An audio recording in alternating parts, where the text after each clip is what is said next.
Hello, people. I may have to close the window. It's a little glary in here. That's okay.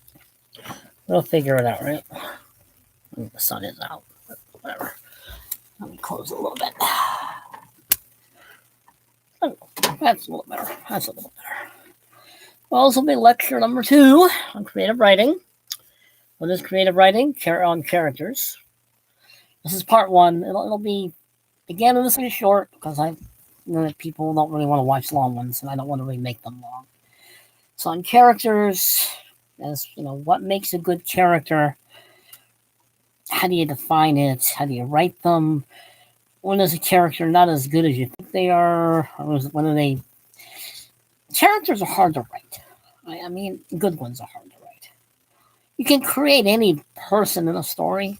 You can make a person in a story. You can give them a name, a background, all the important details, and still create one boring human being. Dan Brown. Anyway, I'm sorry. I read the Da Vinci Code by Dan Brown. When you literally create very few characters in a book, you kind of can figure out where you're going, and you know you're going to get there. So it really isn't a big mystery who the descendant of Mary Magdalene was in the Dan Brown book. I'm sorry. And the movie's just as bad. I'm sorry. Poor Tom Hanks looked like he was bored out of his mind.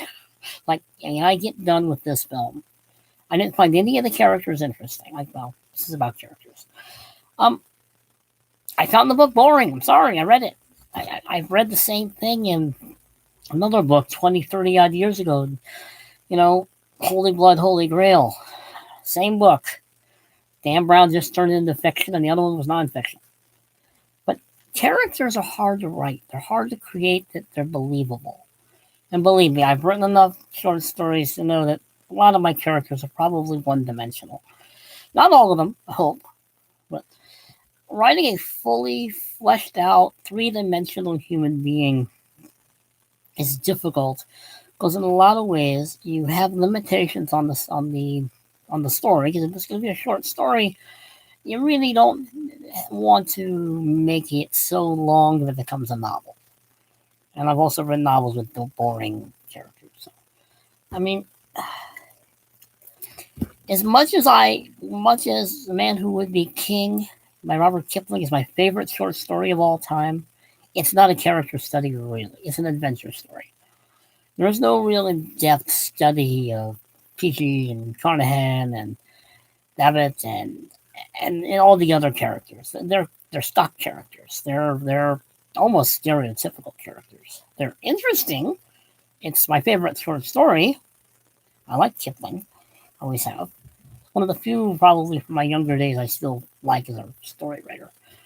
But they're hard to make. I mean, I have my notes. A believable life story. That is difficult because I think a lot of people write stories. They're either putting too little information about the character or too much, which, that's writing, what it's all about. There is a fine line between making your character almost one-dimensional in your descriptions and almost impossibly unbelievable with too many details at the other end of the spectrum. I mean, The Man Who Would Be King is a good story. Great story. I like it. I love the movie. The movie with, Sean Connery and Michael Caine and Christopher Plummer as Kipling. I mean, I think he makes a great Kipling. But there is no real backstory per se, really. You really don't know really them as complete human beings. But Kipling makes the story around them interesting. So therefore their characters. I love my computer. Anyway, back where I was. I mean, it's a good story. Don't get me wrong. It is a good story. It is my favorite. But as a life story, it kind of fails only in the sense that it's not about their life. It's only about one adventure. Which is probably why it's probably not a good example to use. But I'm using my favorite short story, so I'll use other stories as I go along and discuss it. But also believable virtues. I mean, You can't make your characters wholesome to the point of they're not human beings. They're saints, and they're saints in the sense that Catholicism makes them in the sense they're perfect. They can do no wrong. Nothing they do is ever wrong. I don't trust wholesome characters. I don't trust wholesome people, let alone wholesome characters. Characters without flaws or with just all virtues and no flaws at all are boring. They're dull. And I need to shave. I'm sorry. It's like I haven't shaved in about 2 weeks. I was sick most of the last week. But it's okay to make a character have wholesome traits, but making them more wholesome than is humanly possible. I mean, I'm trying to think of a story of a character who's just wholesome to the point of nausea. And I can't think of one right now, but I'm sure one will come to me. Wholesome characters to me are not virtuous. They're myths. They're stereotypes of the innocent, and it's like they don't exist. Make their virtues, like they're honest, but sometimes they fall. They try to be morally upright, but every once in a while they fall into some sort of immoral sin.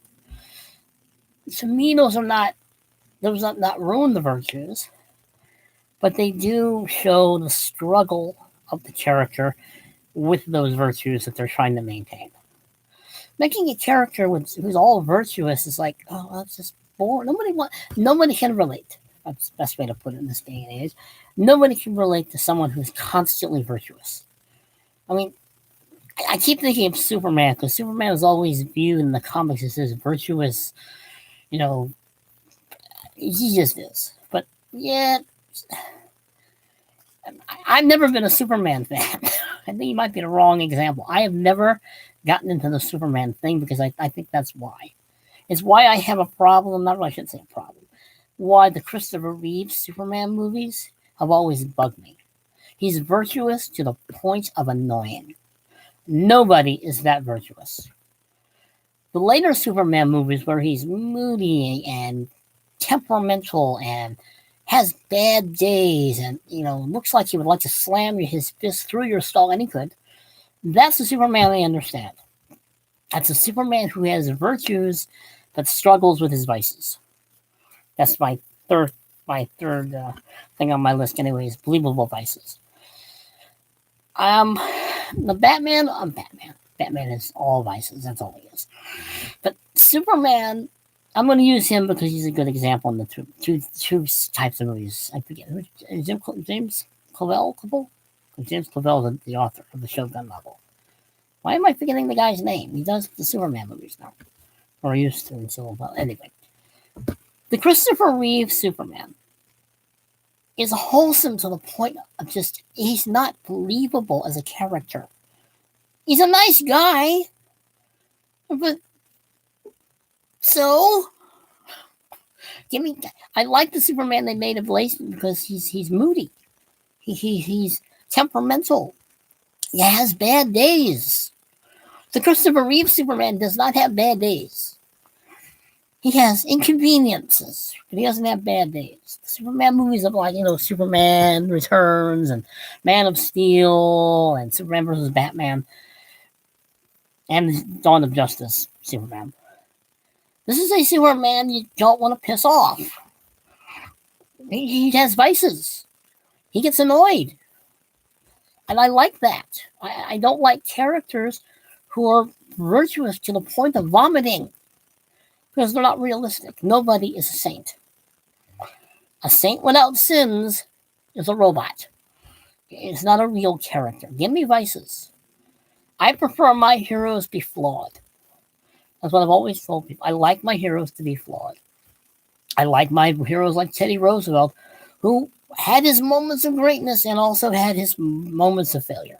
He had his flaws. I'm trying to think real quickly of a short story character, but I can't at the moment. But I will. Okay. Dr. Frankenstein and Frankenstein. The man was brilliant, yet those were his virtues, but his vices destroyed him and destroyed other people. He created a monster. But his character was written very well, because you could see the virtues and the vices in him struggling to create life. And he did it badly, because, his creation eventually ended up turning against him. And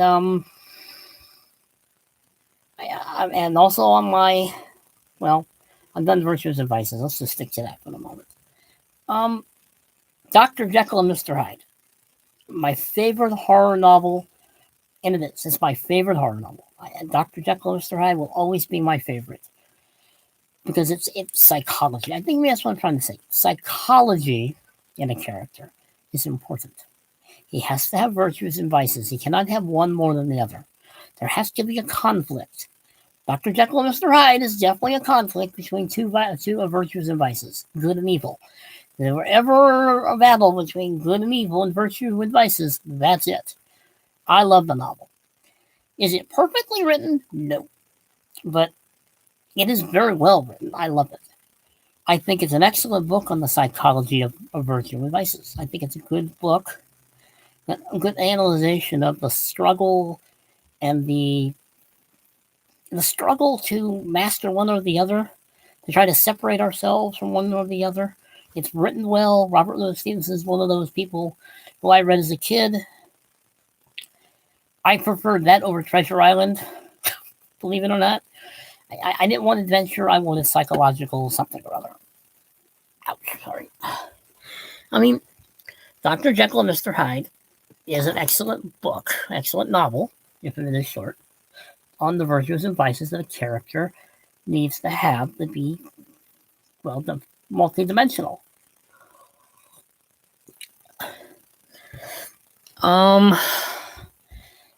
When you're creating a character or a story, you don't have to say everything about them. You don't have to drown the reader in multiple details, but you have to at least have a balance of that they're not always wrong and they're not always right. You have to sometimes get the impression that even they know they're wrong, even if they think they're always right. Even if they are right, they know there's some way they could have dealt with it better or differently. I mean, most of my stories are about psychology. There are a lot. They're not a lot of action. A lot of them, a lot of movement, but there's a lot of thinking, a lot of talking. Because I'm more interested in characters, the psychology of characters, not so much the action of a character. And the virtues and vices is where the psychology begins, where the actions or non-actions begin. I mean, to create a good character, you have to know everything about your character you're creating, but you don't have to write it all down. You just have to have an idea of what your character is like. You can imply things, you can add things. That's what editing is for. I actually don't mind editing. I have never understood the fear of editing, because you have to edit. Believe me, some of the stories I'm rewriting from my flash drive onto my blog site, I'm having to edit. I'm having to remove chunks of it because they don't belong there. When I originally wrote those things on the flash drives, a lot of it is just excessive nonsense. It's just fluff. So I'm cutting out a lot when I put the stuff from the flash drive onto the blog. You may not be reading the story as it was originally written. It's me. And anyway, back to character study. I also put location of life as a believable thing. I think I'm trying. I may have to go back on that one. I think I know what I mean when I'm saying that. I mean, where are they in their lives? Why are they there? How did they get there? It has to be believable. Okay, it has to be some sort of believability to it. They just can't be there, and you never tell anybody how they got there. I mean, it's in the last two of my notes. It says believable location and believable supporting characters. I may have to skip that because I think I know what I meant I was going to say, and I'm not going to get around to it. It's almost up to 15 minutes, and I'm trying to keep these short. So in my next one on my creative writing, I will deal more with characters again. I will analyze more characters in different stories again and try to get hopefully my points clear across. I don't know if I am or not. But I don't like short stories that just drown the reader in details about the character. You should be able to give good details and not say a lot. If you can make it a very minimalistic description or backstory, and yet you give the reader the indication that there's a lot more to this person than is written, then you've achieved something. Anyway, I'm at almost 16 minutes, and I don't want to make these too long. So I will end this one here. It's in the part, well, technically lecture too, but this is part 1 of the character studies. Behave yourselves, people, because you know I won't. Hopefully this wasn't too boring or too bad for you. Leave comments. Become a subscriber on my YouTube channel. I will see you later. Take it easy, people. Later.